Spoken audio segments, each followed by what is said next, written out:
Hola, ¿cómo están? Bienvenidos hermanos, qué gusto poder saludarles. Sean bienvenidos a esta clase, una clase más de la Escuela de Desarrollo Cristiano en la modalidad de YouTube. Usted sabe, se trata del curso primero y segundo libros de Samuel. Estamos ya preparados para la lección número 8. Sabe usted que le agradecemos su presencia a lo largo de este curso. Gracias por sus comentarios, por sus oraciones. Y bueno, quiero invitarle a orar para que entremos de lleno, pues estamos ya listos para comenzar con esta lección, la 8, en donde estamos por ver, como lo checa usted o lo puede checar en su pantalla, del segundo libro de Samuel. Ya estamos hasta esa altura, del capítulo 5, el versículo 6, hasta el 10 en el versículo 19. O sea, estamos avanzando por segmentos o porciones, la palabra que usted prefiera, más o menos amplios, tratando de siempre considerar los elementos más significativos que nos puedan llevar a una panorámica más o menos completa de los sucesos más importantes que se desarrollaron en este tiempo del pueblo de Israel, en este tiempo en el que el Señor pues trabajó de una forma muy especial, específicamente lo hemos visto en la vida de David, etc. Vamos a orar. Y una vez más, bienvenidos. Señor, gracias. ¿Cuántas gracias te damos, Señor? Porque nos has dejado tu palabra, con el propósito de en ella encontrar la dirección que necesitamos, Señor, para poder saber cómo conducirnos delante de ti. Más aún, el poder conocer más de tu carácter, más de tu santidad, más de tu fidelidad, Señor. Y al conocerte cada vez más, Señor, te amamos más, te adoramos más, bendecimos más aún tu nombre. Y esto no terminará, Señor, es una situación creciente de aquí a la eternidad, Señor. Pero gracias porque desde ya podemos disfrutar de este conocimiento que no podemos adquirir por nosotros mismos. Por eso es que humildemente te pedimos, sé nuestro Maestro en esta lección también. Gracias, Señor, en el nombre de Cristo Jesús. Amén. Y sí, terminando con esta lección, bueno, quedarán solamente 4. Estamos hablando de ya nada más la tercera parte, la última tercera parte de estas clases, de este curso, de este estudio bíblico. Se ha ido rápido el tiempo, lo cual agradecemos a Dios.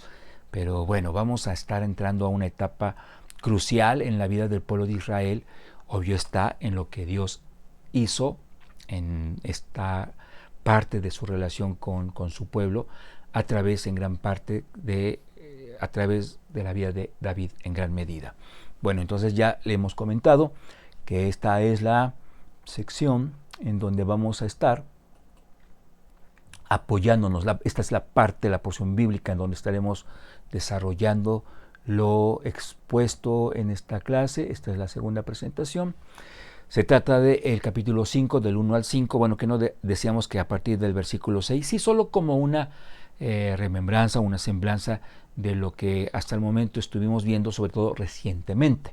Tenemos ahí 3 puntos a destacar para, digamos, tener una especie de repaso.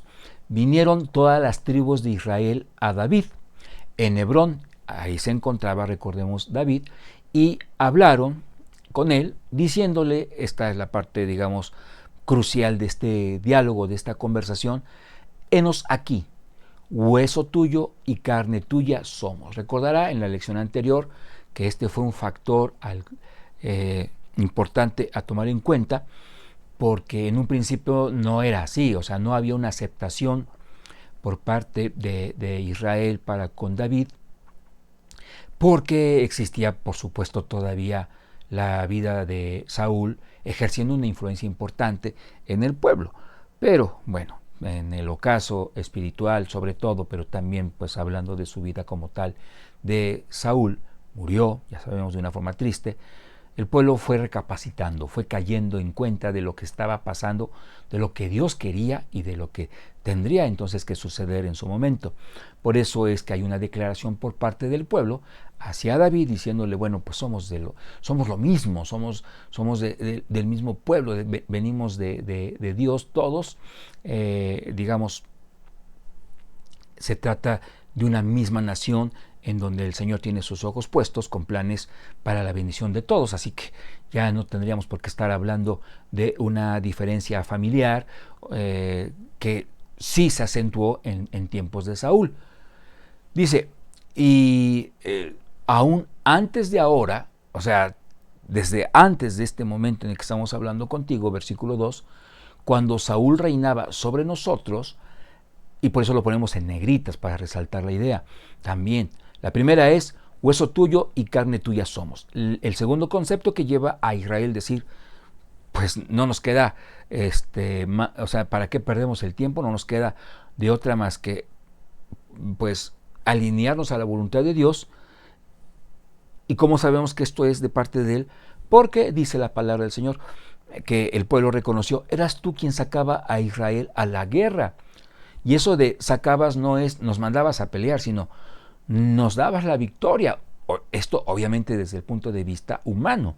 Era Dios siempre el que le dio la victoria a su pueblo. Y volvías y lo volvías a traer. O sea, eras tú el que nos daba la garantía de peleábamos, pero ganábamos. Además, también subrayado, si ahí están dos elementos y viene el tercero, ya mencionado en la clase anterior, Jehová te ha dicho, además de todo esto, sabemos que Jehová ha dicho a tu oído, a tu corazón, que tú apacentarás a mi pueblo Israel, nosotros somos ese pueblo, y tú serás príncipe sobre Israel. Entonces no vamos a oponernos a la voluntad de Dios. Si bien es cierto, esto no lo dice la Biblia que Israel lo dijo, probablemente estuvo en sus pensamientos la idea de tal vez justificar este titubeo, porque no dejaba de estar al frente de Saúl, que en su momento pues también por permiso de Dios si usted quiere, pero desarrolló pasos importantes en la vida del pueblo. Y además que Dios, a pesar de ese carácter rebelde, incrédulo de Saúl, pues en todo y también fue usado por nuestro Señor en sus respectivos momentos, podríamos decir. Versículo 3, vinieron pues todos los ancianos de Israel, o sea, los líderes, al rey David en Hebrón, y el rey David hizo pacto con ellos en Hebrón delante de Jehová, y ungieron a David por rey sobre Israel. ¿Qué ocasión era esta? Recordemos ya la tercera. Samuel en el hogar, Isaí, sus demás hijos, los hermanos de David. Fue un primer momento, quiero decir, en donde se le unge, se le determina, se le asigna. Una segunda ocasión en Hebrón, y luego ya tenemos esta que viene siendo la definitiva, la cabal, la amplia, la que involucró a toda la nación.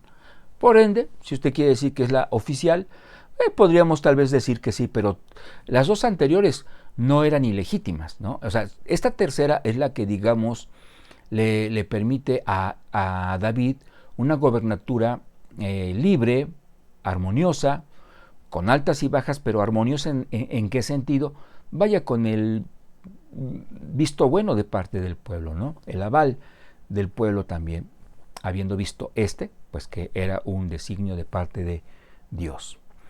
Vamos a continuar. Tenemos los dos últimos versículos de este pasaje, el 4 y el 5. Este es un dato, o son datos importantes. Si usted lo ve, no abusamos en el curso de estar dando fechas, el nombre de lugares, etcétera, lo cual es importante, es necesario. Sin embargo, en nuestro curso preferimos, dada la cantidad de tiempo, tenemos que hacer una elección, los elementos que nos pueden llevar a una aplicación práctica, ¿no? Era David de 30 años cuando comenzó a reinar, una edad excelente. Fortaleza, experiencia, cuando digo fortaleza me refiero al vigor humano, una edad muy apropiada para esto. Y reinó 40 años. A partir de ese momento, entonces dice la palabra del Señor en el versículo 5, en Hebrón reinó sobre Judá 7 años, 6 meses, y en Jerusalén reinó 33 años sobre todo Israel y Judá. Entonces, sumando estos dos tiempos, tenemos un periodo de 40 años. Ahora sí, vámonos del 6 en adelante. Entonces marchó el rey con sus hombres a Jerusalén contra los jebuseos. Vea usted el título que le estamos dando en esta presentación a este pasaje de la Biblia: primera victoria como rey. Él ya había disfrutado de muchas, o de varias, o de un buen número, pero no en una, digamos, no con la corona sobre sus sienes, no como un rey reconocido tal cual, ampliamente, de manera global. Es hasta este momento que ya hay una victoria, digamos, en su reinado oficial. Es la primera, y que es en contra de los jebuseos. Entonces marchó el rey con sus hombres a Jerusalén contra los jebuseos que moraban en aquella tierra, los cuales, esto es interesante, los cuales hablaron a David diciendo: tú no entrarás acá. Estamos hablando de los jebuseos, ¿verdad? Pues vea la expresión, una expresión provocativa o provocadora, o sea, buscaba el daño emocional, psicológico de David. No vas a entrar aquí, pues aún los ciegos y los cojos te echarán. Aún la parte más débil que tiene nuestro ejército, si fueran ciegos, si fueran cojos, ellos no van a permitir que tú entres a nuestro territorio. Queriendo decir, David no puede entrar acá, así lo dice la palabra del Señor. Versículo 7, entonces David tomó la fortaleza de Sión, la cual es la ciudad de David.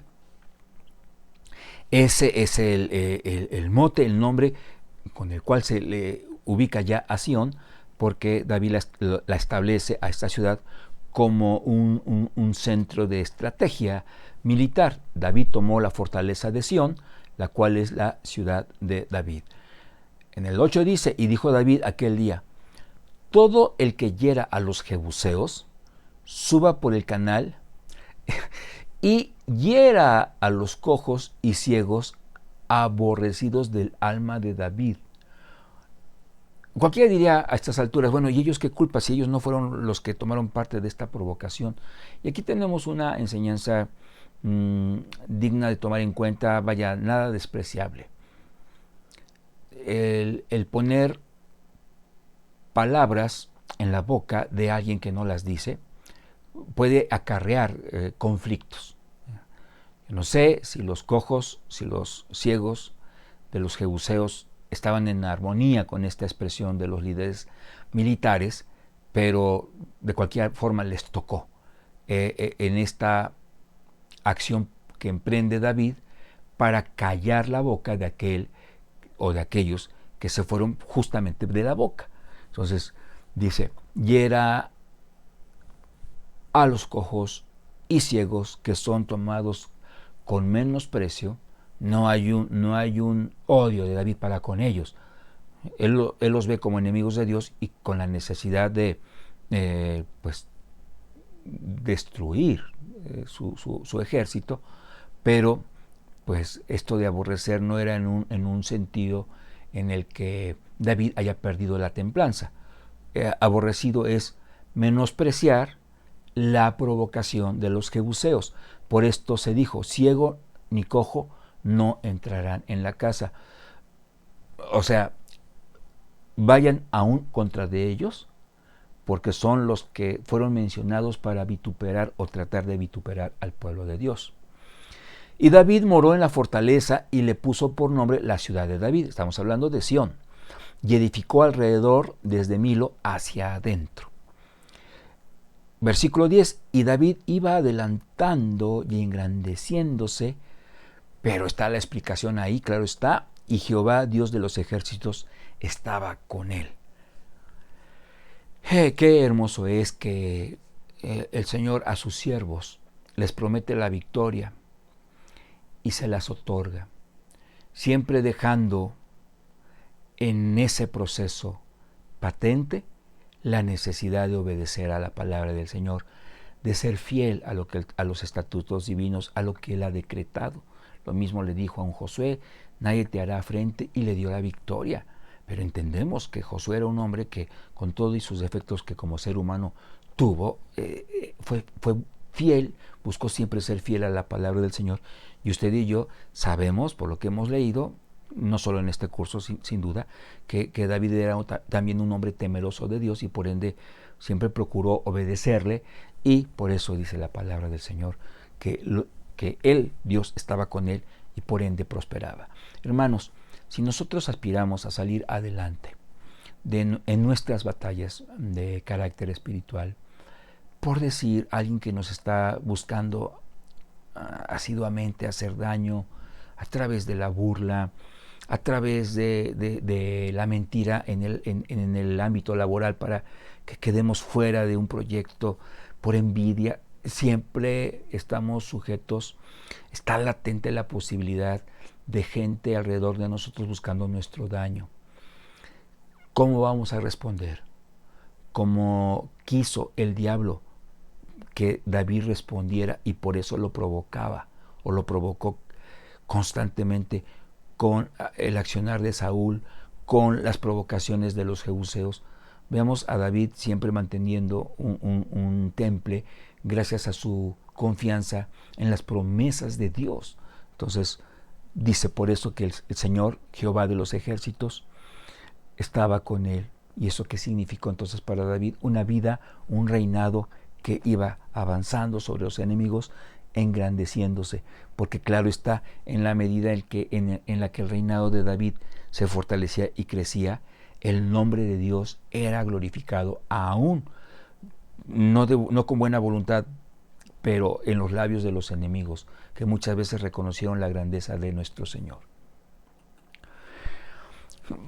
Damos un brinco importante, amplio incluso. 17. Oyendo los filisteos que David había sido ungido por rey sobre Israel, subieron todos los filisteos para buscar a David, y cuando David lo oyó, descendió a la fortaleza. Entonces, ya no solamente fueron los jebuseos en el conocimiento de esta situación por parte de los filisteos, dijeron, bueno, pues antes de que a nosotros nos acontezca algo así, tomemos la delantera.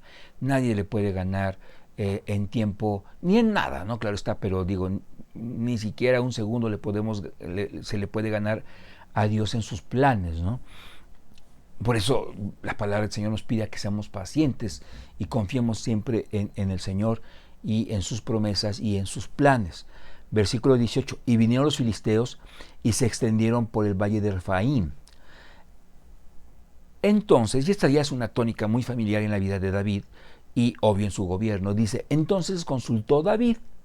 Tenemos ahí una primera vez en donde él le consulta, ya siendo rey, le consulta a Jehová y le pregunta, ¿iré contra los filisteos, Señor?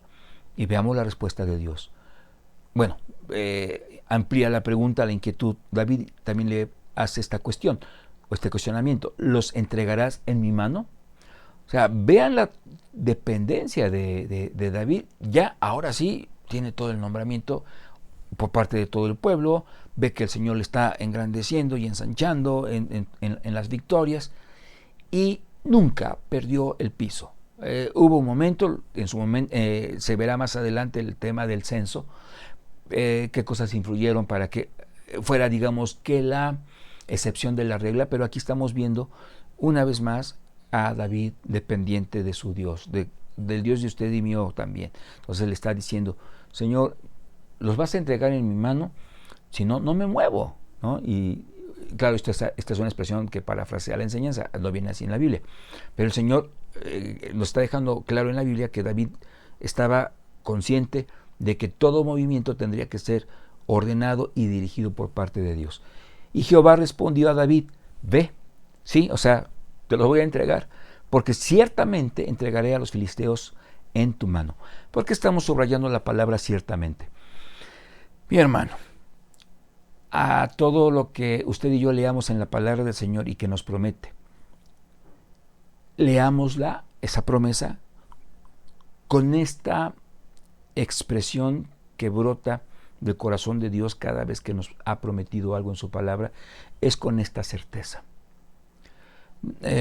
Yéndonos un paso atrás en el camino de la fe, cuando aún no somos salvos, no conocíamos de la palabra del Señor, no conocíamos de su amor, tal vez escuchábamos, pero no habíamos recibido su regalo de salvación en Jesucristo. El Señor nos llegó a decir, de cierto os digo, o sea, ciertamente, el que oye mi palabra y crea al que me envió, tiene vida eterna. Y si usted y yo confiamos realmente, de manera genuina en esta promesa, tenemos la vida eterna. Dice la palabra del Señor, no iremos a condenación. Dice la palabra del Señor, hemos pasado de muerte a vida. Y esto no es algo que solamente leemos y nos emociona, sino que lo podemos constatar en nuestro diario caminar como creyentes. Vemos un proceso que el Espíritu Santo inició en nosotros a partir de ese acto de fe. Entonces, si queda claro para nosotros que el Señor ha cumplido su promesa de salvarnos y de trasladarnos de las tinieblas a su bendita luz, a su salvación, entonces podemos estar seguros que todas las demás promesas inherentes en ese camino de fe están cumplidas, son amén en el Señor. Claro está, en cada promesa hay que conocer lo que el Señor ha dicho, ¿no? Y que involucra un nivel de responsabilidad en nuestra vida. Pero de parte del Señor no hay titubeo en lo que a usted y a mí nos ofrece en su palabra.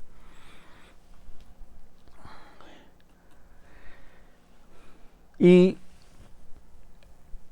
damos un brinquito porque, ¿qué cree usted? ¿Le ganó David a los filisteos? Por supuesto que sí, de manera rotunda, sí. ¿Los filisteos entendieron la lección? No. Y dice el versículo 22, los filisteos volvieron a venir. Y el diablo es necio, hermanos, y eso no no debemos perderlo de vista. Por eso dice el Señor que debemos estar, ¿qué? Velando. Se extendieron en el valle de Refaín, y consultando David a Jehová, nuevamente, no dio por hecho nada. El Señor le respondió, no subas. Cambia la estrategia. Aquí estamos dándonos cuenta de que el Señor va a cambiar la estrategia.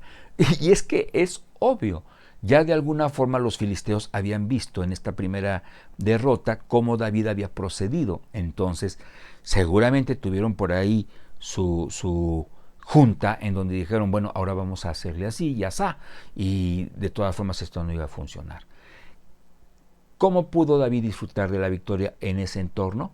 Siendo dependiente de Dios, y dijo, Señor, aquí, ¿qué pasa? ¿Qué debe suceder?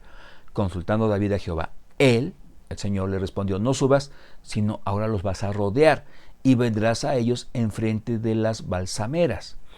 Y cuando oigas ruido como de marcha por las copas de las balsameras, por eso debes estar ahí cerca, entonces te moverás, porque Jehová saldrá delante de ti a herir el campamento de los filisteos. Pues con quién se estaban, perdónenme la expresión, pero pues es que parece tan obvio, pero por eso insistimos, el enemigo es insistente.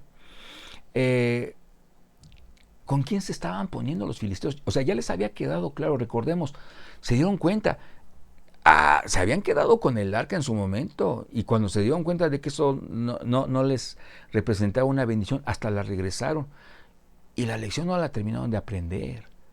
Entonces, ahí está, ellos vuelven a ser derrotados. Versículo 25, y David lo hizo así, como Jehová se lo había mandado, y obvio, el resultado, la resultante tenía que ser la gloria toda para el Señor. E hirió a los filisteos desde Geba hasta llegar a Geser. Entonces, pauta tenemos para saber cómo salir adelante de las pruebas, cómo salir adelante de las tentaciones. Dependencia total de Dios, su directriz, su fortaleza, su consuelo. David intenta llevar el arca a Jerusalén, ya en este entorno creciente de aprobación por parte del pueblo, de victorias contundentes, sin derrota alguna en este proceso. Entonces, veamos en un afán de que en todo este escenario haya podríamos decir, una especie de avivamiento, que vaya más allá de medallas de un general en su pecho. David quiere que el pueblo sea armonioso a esa fidelidad del Señor, sea agradecido, adore, alabe, como muchas veces no lo hacía, y que Dios, pues por eso operó en contra de su pueblo en una medida disciplinaria constantemente. Entonces dice David, vamos a aprovechar este momento, y pide que el arca sea trasladada a Jerusalén. Ya Jerusalén entonces estaba constituida como la capital de Israel, Judá, estaba constituida como la capital política, y dice David, ahora deseo que también se constituya en la capital espiritual. ¿Cómo vamos a lograr esto de una manera contundente, evidente, palpable? Traigan el arca aquí a Jerusalén. Tristemente en este proceso pasa lo que muchos recuerdan. Aquí tenemos una imagen que representa a Usa tratando de detener la posible caída del arca. Recordemos, era trasladada por animalitos, por bueyes, y uno de estos tropieza, y entonces se corrió el riesgo de que el arca se cayera. Un riesgo que lo era, tal vez hasta inminente para el ojo humano, pero ese es el punto. ¿Cómo creer que esto iba a suceder si realmente era la representación de la presencia misma de Dios? Algunos, la mayoría, argumenta, coincido con esto, de que si está representando la presencia de Dios, por ende también su santidad. Y había instrucciones de que no se acercara nadie a tocarla. Esa, creemos, es la principal razón por la que Usa muere en el intento de detenerla y la toca. Pero podríamos aunar a todo ese entorno confuso que sin duda pasó por la mente en cuestión de segundos de este hombre, que pues es como creer que Dios necesita de nuestra protección para en los accidentes, ¿no? Y ahí es en donde entonces el Señor da una lección, pues, categórica, dramática, por cierto, contundente al pueblo. A David esto le turba, de hecho, y no se explica por qué en una buena intención sucede esto. Lección: no descansemos en nuestras acciones de manera automática y plena, solo por pensar que están bien intencionadas. Es importante considerar que aún con las mejores intenciones, uno debe abstenerse de ciertos elementos, de ciertos comportamientos, si esto así es asignado de parte de nuestro Señor. Y bueno, pues aquí tenemos un episodio triste, por lo cual el arca no llega en ese momento a Jerusalén, queda en Obed-Edom, pero solo por 3 meses, pero sí fue un lapso que venía un tanto a descontrolar la inercia creciente y triunfal del pueblo, de David con el pueblo, ¿no? Hubo sin duda mucha parte del pueblo dudosa de, bueno, ¿por qué Dios permite esto?, etcétera, ¿no? Pero bueno, la enseñanza de nuestro Señor es inmutable, y Él estableció las condiciones en las que el arca tendría que ser trasladada. Todo esto, al final de cuentas, también da un fruto, entre otros tantos, y es que David dice, a ver, entonces capacítenme, o vamos a recordar, vamos a refrescar sobre cómo debe ser el traslado del arca. Estos 3 meses en los que el arca se encuentra en Obed-Edom es un lapso significativo, positivo para el pueblo de Israel, porque el Señor está entonces en ese momento bendiciendo de una forma muy especial toda esa región. Entonces dice David, luego entonces no deja de ser el arca un elemento en el que el Señor manifiesta su beneplácito, le reanima a querer nuevamente llevar el arca a Jerusalén, lo cual al final de cuentas sucede. pero obviamente ya con una instrucción y sobre todo con un apego a esa instrucción que se había descuidado al grado de que este hombre pues se le hizo fácil, hablo de Usa, pues extender su mano. Había una desconexión, esto es un reflejo de ello, con estatutos de parte de Dios que o en los que estaba plasmada la necesidad de reconocer de parte del pueblo la santidad de Dios. En esta llegada del arca, en esta segunda etapa, este es un episodio, si se le puede decir así, este es un momento, un pasaje de las Escrituras muy conocido, en el que dice la palabra del Señor que David, hay diferentes, como lo tenemos ahí en la pantalla, dibujos, representaciones de esta escena, pero digamos que la más fiel es un nivel de desnudez en David llamativos, impactante seguramente. Se coloca solamente el efod. Y eso es muy importante entenderlo. Él era rey, ya. Sin embargo, David en la vestimenta apela al aspecto sacerdotal. De hecho, ofrece sacrificio previamente y se concentra en esa, digamos, función que como líder del pueblo del Señor debe tener, de encauzar al pueblo a consagrarse al Señor. Y en ese gozo, él remolinea, como dice, ¿verdad?, por ahí un canto, danza, gira.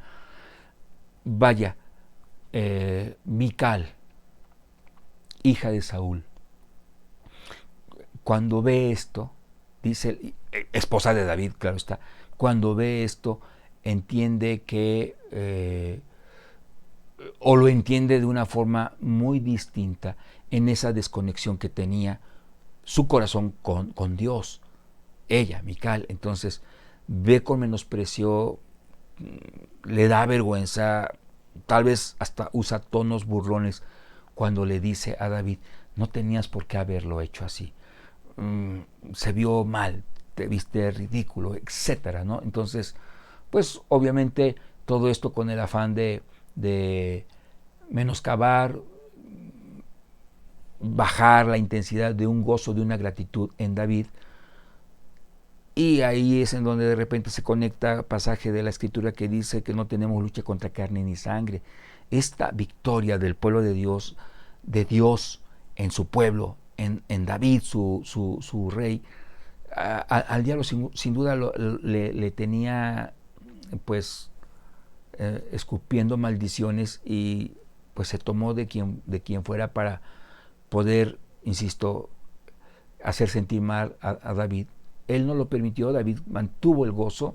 Esta es la sugerencia que nos debemos hacer, mantener el gozo ante el asombro al ver que el Creador, el Dios Todopoderoso, el Dios de amor, el Dios de Abraham, de Isaac, de Jacob, ha puesto sus ojos en usted, ha puesto sus ojos en mí, encomendándonos tareas para ser de bendición a otros y sobre todo para que en esa bendición que otros reciban se glorifique su amor, su fidelidad, su grandeza, la de Dios. Entonces, aquí tenemos a un rey que no hizo caso de lo que trató de cambiarle su forma de agradecerle al Señor. Y bueno, la sentencia para con Mical es sugerida al final de este capítulo. Ella quedó estéril toda su vida. Lo cual, entendamos, en tiempos bíblicos significaba una deshonra que provenía no de la naturaleza, sino de Dios. Entonces, por eso es que creemos que el Señor dejó patente su desaprobación con esa actitud que adoptó Mical en contra de David. Hablemos ahora de la construcción del templo. ¿Qué esperar? Ya soy rey, dice David, el pueblo está de acuerdo, tenemos aquí el arca y es momento de que haya un templo que abrigue todo esto que como pueblo desarrollamos espiritual y religiosamente hablando, en el buen sentido de la palabra, religiosamente. Porque sí, consideremos que en el judaísmo el Señor estableció procesos que debían observarse con fidelidad y que no por llevarlos a cabo estábamos más cerca de Dios, pero sí al confiar en este procedimiento podíamos nosotros apuntar hacia el Cordero de Dios que vendría en su momento. No es tema a abundar en esta clase, pero que vale la pena decir porque el pueblo había ya descuidado mucho de los rituales, de todos estos procesos que el Señor en su momento estableció a través de Moisés. Perdón. Entonces, dice, quiero construir un templo. En el conocimiento de esto, Dios manda a Natán, sí, el mismo que le reprende más adelante cuando tenemos por ahí los pecados estos más significativos de David. Vamos a hablar de ellos en su momento, no nos desviemos. Tenemos a un Natán, a un siervo de Dios, enviado para que hable a David. Y le dice, ve y di a mi siervo David. Esta es una instrucción de Dios. ¿A quién? A Natán. Así ha dicho Jehová, tú me has de edificar casa en que yo more. Es una pregunta retórica porque involucra ya la respuesta y que es un no. No es mi plan. Sigo leyendo.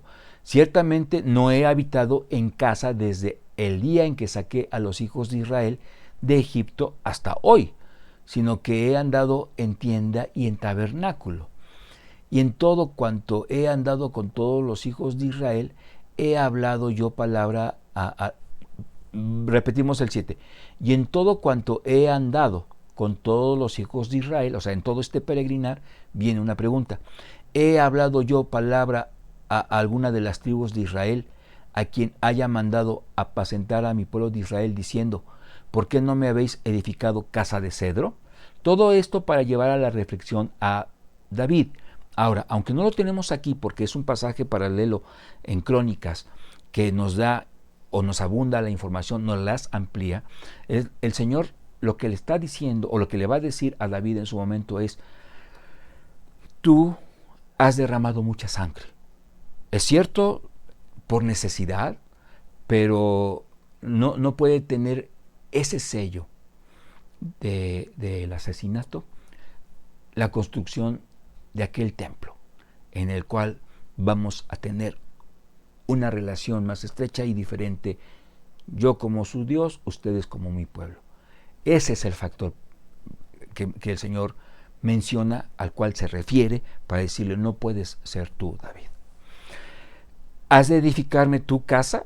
La respuesta es no, pero en la pregunta vemos también otra cosa, que el Señor, digamos, se ve honrado por David en esa intención en el corazón de David.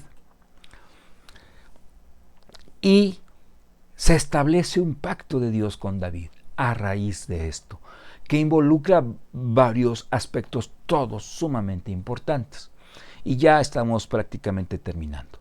Versículo 8 del capítulo 7. Ahora pues dirás así a mi siervo David, así ha dicho Jehová de los ejércitos. O sea, ya te pregunté, pero ahora retóricamente, porque realmente no es tu respuesta la que me va a llevar a determinar lo que se va a hacer. Ya hay una determinación y esta es la que tú tienes que conocer. Así ha dicho Jehová de los ejércitos, yo te tomé del redil.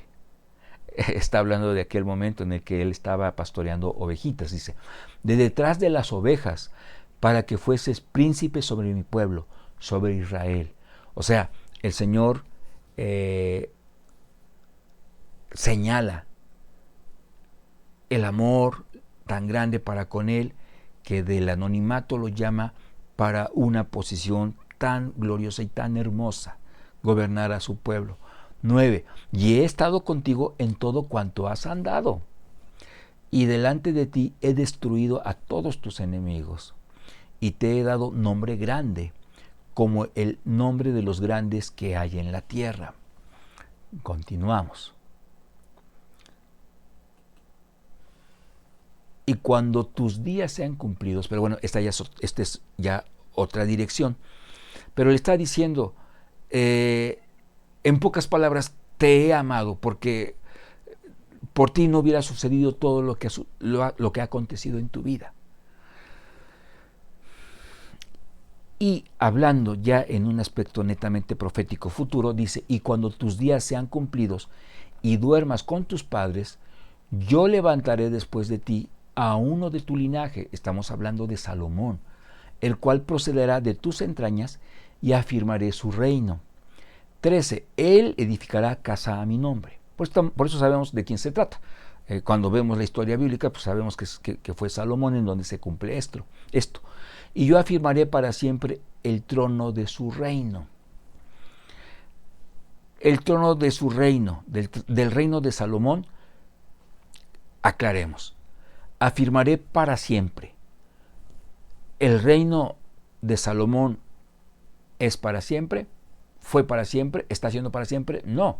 Dice, y yo afirmaré para siempre el trono del cual él forma parte, el trono de su reino. Él está ahí, él forma parte del linaje, pero el trono tiene dedicatoria para un rey que usted y yo conocemos como Jesucristo. Versículo 14, yo le seré, sigue hablando con respecto a Salomón, yo le seré a él padre y él me será a mi hijo. Porque sabemos que sigue hablando de Salomón por lo que viene, dice, y si él hiciere mal, sucedió por supuesto, yo le castigaré con vara de hombres, sucedió, y con azotes de hijos de hombres. El Señor fue fiel a esto. Pero esta es la esencia del pacto davídico, el que establece Dios con David. En 2 Samuel 7:16 dice, y será afirmada tu casa y tu reino para siempre delante de tu rostro, y tu trono será estable eternamente. Estamos hablando de un trono, hay un reino, hay una nación en la cual hay un rey, entonces es un reino, hay un trono del que están formando parte hombres, Saúl, David, Salomón, pero dice el Señor, todo esto con miras a desarrollar un linaje regio del cual vendrá el Rey de Reyes, el Señor de Señores. Entonces, por eso es que Jesús es del linaje de la tribu de David, en donde se consuma lo que Dios siempre ha querido para su pueblo, para nosotros. Que nuestra cabeza sea Cristo, que nuestro gobierno sea Jesucristo, que nuestra ley sea su palabra. Y claro, siempre cualquier ilustración humana queda muy corta para representar la maravillosidad del rostro de nuestro Señor. Esto solamente para efectos ilustrativos, pero bueno, esperemos que cumpla ese propósito. ¿Cómo concluye nuestra clase? Restan 8, 9, 10. En estos 3 capítulos tenemos y hacemos el compendio.